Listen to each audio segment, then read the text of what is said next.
ವೀಕ್ಷಕರೇ ನಮಸ್ಕಾರ.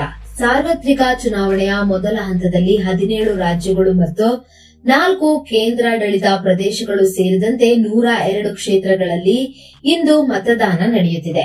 ಮೊದಲ ಹಂತದ ಚುನಾವಣೆಯಲ್ಲಿ ಸ್ಪರ್ಧಿಸಿದ್ದ ಕೆಲವು ಘಟಾನುಘಟಿ ನಾಯಕರುಗಳ ಕಿರುಪರಿಚಯ ನೋಡೋಣ ಬನ್ನಿ. ಕಾಂಗ್ರೆಸ್ ಸಾರಿಗೆ ಮತ್ತು ಹೆದ್ದಾರಿ ಖಾತೆ ಸಚಿವ ನಿತಿನ್ ಗಡ್ಕರಿ ಅವರು 3ನೇ ಬಾರಿಯೂ ನಾಗ್ಪುರ ಲೋಕಸಭಾ ಕ್ಷೇತ್ರದಿಂದ ಆಯ್ಕೆಯಾಗುವ ಮೂಲಕ ಹ್ಯಾಟ್ರಿಕ್ ಸಾಧಿಸುವ ಗುರಿ ಹೊಂದಿದ್ದರು.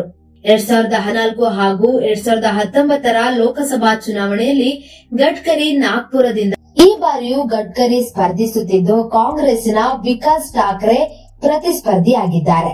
ಇನ್ನು ಕಿರಣ್ ರಿಜಿಜು ಅರುಣಾಚಲ ಪ್ರದೇಶ, ಇವರು ಬಿಜೆಪಿ ಅಭ್ಯರ್ಥಿ. ಕೇಂದ್ರ ಸಚಿವ ಕಿರಣ್ ರಿಜಿಜು ಬಿಜೆಪಿಯ ಪಶ್ಚಿಮ ಅರುಣಾಚಲ ಲೋಕಸಭಾ ಕ್ಷೇತ್ರದ ಅಭ್ಯರ್ಥಿಯಾಗಿ ಕಣಕ್ಕಿಳಿದಿದ್ದಾರೆ. 2014 ಮತ್ತು 2019ರ ಲೋಕಸಭಾ ಚುನಾವಣೆಯಲ್ಲಿ ರಿಜಿಜು ಈ ಕ್ಷೇತ್ರದಲ್ಲಿ ಗೆಲುವು ಸಾಧಿಸಿದರು. ಇದೀಗ 3ನೇ ಬಾರಿ ಅದೃಷ್ಟ ಪರೀಕ್ಷೆ. ಪಶ್ಚಿಮ ಅರುಣಾಚಲ ಕ್ಷೇತ್ರದಲ್ಲಿ ಮಾಜಿ ಸಿಎಂ ಕಾಂಗ್ರೆಸ್ ಅಭ್ಯರ್ಥಿ ನಬಮ್ ಟುಕಿ ಪ್ರತಿಸ್ಪರ್ಧಿಯಾಗಿದ್ದಾರೆ. ಇನ್ನು ಕೊಯಂಬತ್ತೂರಿನಲ್ಲಿ ಕೆ ಅಣ್ಣಾಮಲೈ ಬಿಜೆಪಿ ಅಭ್ಯರ್ಥಿ. ಈ ಬಾರಿಯ ಲೋಕಸಭಾ ಚುನಾವಣೆಯಲ್ಲಿ ಹೆಚ್ಚು ಗಮನ ಸೆಳೆದಿರುವ ಕೆ ಅಣ್ಣಾಮಲೈ ಅವರು ತಮಿಳುನಾಡಿನ ಕೊಯಂಬತ್ತೂರು ಲೋಕಸಭಾ ಕ್ಷೇತ್ರದಿಂದ ಬಿಜೆಪಿ ಅಭ್ಯರ್ಥಿಯಾಗಿ ಕಣಕ್ಕಿಳಿದಿದ್ದಾರೆ. 39 ವರ್ಷದ ಮಾಜಿ ಐಪಿಎಸ್ ಅಧಿಕಾರಿ 2019ರಲ್ಲಿ ಹುದ್ದೆಗೆ ರಾಜೀನಾಮೆ ನೀಡಿ ರಾಜಕೀಯಕ್ಕೆ ಪ್ರವೇಶಿಸಿದರು. ಲಕ್ನೋ ಐಐಎಂನ ಎಂಬಿಎ ಹಾಗೂ ಎಂಜಿನಿಯರಿಂಗ್ ಪದವೀಧರರಾಗಿದ್ದಾರೆ. ಕೊಯಂಬತ್ತೂರು ಕ್ಷೇತ್ರದಲ್ಲಿ ಡಿಎಂಕೆಯಿಂದ ಗಣಪತಿ ಪಿ ರಾಜ್ಕುಮಾರ್ ಅವರನ್ನು ಕಣಕ್ಕಿಳಿಸಿದೆ.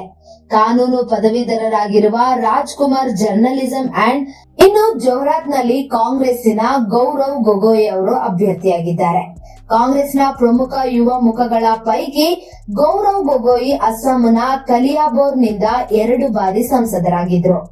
2014 ಮತ್ತು 19ರ ಚುನಾವಣೆಯಲ್ಲಿ ಬಿಜೆಪಿ ಅಲೆಯ ಹೊರತಾಗಿಯೂ ಗೆಲುವು ಸಾಧಿಸಿದರು. ಈ ಬಾರಿ ಜೋಹ್ರಾತ್ ಲೋಕಸಭಾ ಕ್ಷೇತ್ರದಿಂದ ಗೊಗೋಯ್ ಅದೃಷ್ಟ ಪರೀಕ್ಷೆಗೆ ಇಳಿದಿದ್ದಾರೆ. ಕಾಂಗ್ರೆಸ್ ಹಿಡಿತದಲ್ಲಿದ್ದ ಈ ಕ್ಷೇತ್ರದಲ್ಲಿ 2014 ಮತ್ತು 19ರ ಲೋಕಸಭಾ ಚುನಾವಣೆಯಲ್ಲಿ ಬಿಜೆಪಿ ಗೆಲುವು ಸಾಧಿಸಿತು. ಜೋಹ್ರಾತ್ನಲ್ಲಿ ಬಿಜೆಪಿಯ ಹಾಲಿ ಸಂಸದ ತಪನ್ ಕುಮಾರ್ ಇನ್ನು ದಕ್ಷಿಣ ಚೆನ್ನೈಯಲ್ಲಿ ತಮಿಳಿಸೈ ಸೌಂದರರಾಜನ್ ಬಿಜೆಪಿ ಅಭ್ಯರ್ಥಿಯಾಗಿದ್ದಾರೆ. ಬಿಜೆಪಿ ಹಿರಿಯ ನಾಯಕಿಯಾಗಿರುವ ತಮಿಳಿಸೈ 2019ರಲ್ಲಿ ತೆಲಂಗಾಣ ರಾಜ್ಯಪಾಲರಾಗಿ, ಪುದುಚೇರಿಯ ಲೆಫ್ಟಿನೆಂಟ್ ಗವರ್ನರ್ ಆಗಿ ಕರ್ತವ್ಯ. ಇತ್ತೀಚೆಗೆ ರಾಜೀನಾಮೆ ನೀಡಿದ ತಮಿಳಿಸೈ ಬಿಜೆಪಿಗೆ ಸೇರ್ಪಡೆಗೊಂಡಿದ್ದರು.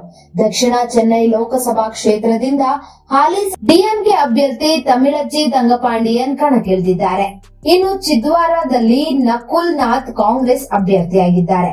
ಮಧ್ಯಪ್ರದೇಶದ ಚಿದ್ವಾರ ಲೋಕಸಭಾ ನಕುಲ್ ನಾಥ್ 2ನೇ ಬಾರಿ ಗೆಲುವು ಸಾಧಿಸುವ ನಿರೀಕ್ಷೆಯಲ್ಲಿದ್ದಾರೆ. ಕಾಂಗ್ರೆಸ್ ಹಿರಿಯ ಮುಖಂಡ ಕಮಲ್ ನಾಥ್ ಪುತ್ರರಾಗಿರುವ ನಕುಲ್ ನಾಥ್ ದೇಶದ ಶ್ರೀಮಂತ ಸಂಸದರಲ್ಲಿ ಒಬ್ಬರಾಗಿದ್ದಾರೆ. ಕಾಂಗ್ರೆಸ್ ಭದ್ರಕೋಟೆಯಾದ ಚಿದ್ವಾರದಲ್ಲಿ ಬಿಜೆಪಿ ವಿವೇಕ್ ಸಾಹು ಅವರನ್ನು ಕಣಕ್ಕಿಳಿಸಿದೆ. ಇನ್ನು ತೂತುಕುಡಿಯಲ್ಲಿ ಡಿಎಂಕೆ ಅಭ್ಯರ್ಥಿ ಕೆ ಕನಿಮೋಳಿ ಅವರು 2 ಬಾರಿ ರಾಜ್ಯಸಭಾ ಸದಸ್ಯರಾಗಿ, ಕನಿಮೋಳಿ 2019ರ ಲೋಕಸಭಾ ಚುನಾವಣೆಯಲ್ಲಿ ಸ್ಪರ್ಧಿಸಿ ರಾಷ್ಟ್ರ ರಾಜಧಾನಿಯಲ್ಲಿ ಡಿಎಂಕೆಯ ಪ್ರಮುಖ ಚುಕ್ಕಾಣಿಯಾಗಿದ್ದಾರೆ. 2019ರಲ್ಲಿ ಬಿಜೆಪಿಯ ತಮಿಳಿಸೈಗಿಂತ 3 ಲಕ್ಷ ಅಧಿಕ ಮತ ಅಂತರದಲ್ಲಿ ಜಯ ಸಾಧಿಸಿದೆ. ಈ ಕ್ಷೇತ್ರದಲ್ಲಿ ಎಐಎಡಿಎಂಕೆಯ ಶಿವಸ್ವಾಮಿ ಮೇಲುಮಣಿಯನ್ ಹಾಗೂ ತಮಿಳ್ ಮಾನಿಲ ಕಾಂಗ್ರೆಸ್ ವಿಜಯ್ ಶೀಲನ್ ಅವರನ್ನು ಕಣಕ್ಕಿಳಿಸಿದೆ. ದಿಬ್ರುಗಢ್ ಬಿಜೆಪಿ ಅಭ್ಯರ್ಥಿಯಾಗಿ ಸರ್ಬಾನಂದ್ ಸೋನೋವಾಲ್ ಅವರನ್ನು ನಿಲ್ಲಿಸಿದ್ದಾರೆ. ಅಸೋಂ ಗಣ ಪರಿಷತ್ನಿಂದ ಸ್ಪರ್ಧಿಸಿ ಶಾಸಕರಾಗಿದ್ದ ಸರ್ಬಾನಂದ್ ಸೋನೋವಾಲ್ 2011ರಲ್ಲಿ ಬಿಜೆಪಿಗೆ ಸೇರ್ಪಡೆಗೊಂಡಿದ್ದರು. ಕೇಂದ್ರ ಸಚಿವ ಅಸ್ಸಾಂ ಮಾಜಿ ಮುಖ್ಯಮಂತ್ರಿ ಸೋನೋವಾಲ್ ಅವರನ್ನು ಬಿಜೆಪಿ ಈ ಬಾರಿ ಲೋಕಸಭಾ ದಿಬ್ರುಗಢ್ ಕ್ಷೇತ್ರದಲ್ಲಿ ಇಂಡಿಯಾ ಮೈತ್ರಿಕೂಟದ ಎಜೆಪಿಯಿಂದ ಲ್ಯೂರಿನ್ ಜ್ಯೋತಿ ಗಂಗೋಯಿ ಅವರನ್ನು ಕಣಕ್ಕಿಳಿಸಿದೆ. ಇನ್ನು ಫಿಲಿಫಿಟ್ ಜಿತಿನ್ ಪ್ರಸಾದ್ ಇವರು ಬಿಜೆಪಿಯ ಅಭ್ಯರ್ಥಿ. 2022ರ ಉತ್ತರ ಪ್ರದೇಶದ ವಿಧಾನಸಭಾ ಚುನಾವಣೆಗೂ ಮುನ್ನ ಬಿಜೆಪಿಗೆ ಸೇರ್ಪಡೆಗೊಂಡಿದ್ದ ಜಿತಿನ್ ಪ್ರಸಾದ್ ಈ ಬಾರಿ ಫಿಲಿಪಿಟ್ ಲೋಕಸಭಾ ಕ್ಷೇತ್ರದಿಂದ ಸ್ಪರ್ಧೆ. ಹಾಲಿ ಸಂಸದ ವರುಣ್ ಗಾಂಧಿ ಅವರಿಗೆ ಟಿಕೆಟ್ ಕೈತಪ್ಪಿದ್ದು ಜಿತಿನ್ ಪ್ರಸಾದ್ಗೆ ಟಿಕೆಟ್ ನೀಡಲಾಗಿದೆ. ರಾಹುಲ್ ಗಾಂಧಿಯ ಆಪ್ತ ವಲಯದಲ್ಲಿದ್ದ ಜಿತಿನ್ ಪ್ರಸಾದ್ 2004-09 ಚುನಾವಣೆಯಲ್ಲಿ ಗೆಲುವು ಸಾಧಿಸಿದ್ದರೆ, ಆದರೆ 2014-19 ಚುನಾವಣೆಯಲ್ಲಿ ಸೋಲು ಕಂಡಿದ್ದರು. ಬಳಿಕ ಬಿಜೆಪಿ ಸೇರ್ಪಡೆಗೊಂಡಿದ್ದು ಯೋಗಿ ಆದಿತ್ಯನಾಥ್ ಸರ್ಕಾರದಲ್ಲಿ ಸಚಿವನಾಗಿ ನೇಮಕ ಮಾಡಲಾಗಿತ್ತು. ಈ ಕ್ಷೇತ್ರದಲ್ಲಿ ಮಾಜಿ ಸಚಿವ 5 ಬಾರಿ ಶಾಸಕರಾಗಿದ್ದಾರೆ. ಸಮಾಜವಾದಿ ಪಕ್ಷದ ಭಗವರ್ ಸರಣ್ ಗಗ್ವಾರ್ ಅಖಾಡದಲ್ಲಿದ್ದಾರೆ. ಇನ್ನು ಶಿವಗಂಗಾದಲ್ಲಿ ಕಾಂಗ್ರೆಸ್ ಅಭ್ಯರ್ಥಿ ಕಾರ್ತಿ ಚಿದಂಬರಂ. ತಮಿಳುನಾಡಿನ ಶಿವಗಂಗಾ ಲೋಕಸಭಾ ಕ್ಷೇತ್ರದಿಂದ ಕಾಂಗ್ರೆಸ್ನ ಕಾರ್ತಿ ಚಿದಂಬರಂ ಸ್ಪರ್ಧಿಸುತ್ತಿದ್ದು 2019 ಚುನಾವಣೆಯಲ್ಲಿ ಜಯ ಸಾಧಿಸಿದರು.